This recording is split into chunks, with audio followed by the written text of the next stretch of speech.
Yuge.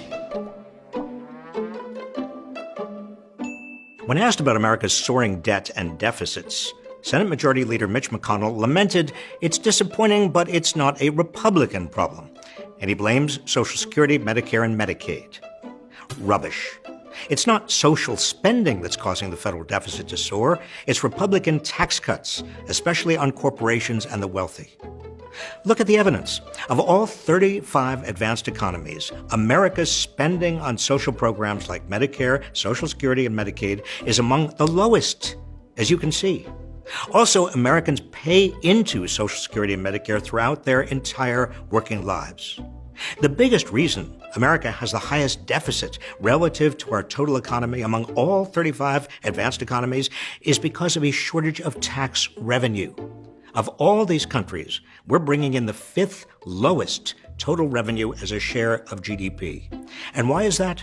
Mainly because of Republican tax cuts on corporations and the wealthy. The big Trump Republican tax cut is already breaking the bank. It'll cost us $1.9 trillion over the next decade. Let me repeat that, $1.9 trillion.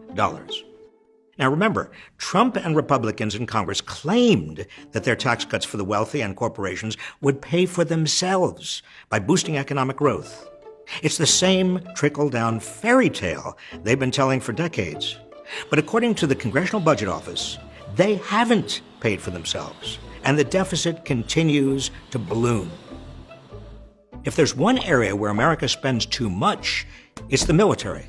Since taking office, Trump has increased military spending by more than $200 billion a year, straining the federal budget even further.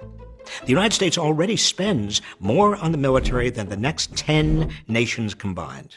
Mitch McConnell, Donald Trump, and other Republicans in Washington want to cut Social Security, Medicare, and Medicaid. That's been the Republican goal for decades, and they want to use the deficit to justify these cuts. They also argue that we can't afford a comprehensive healthcare system that the rest of the advanced world has figured out how to afford.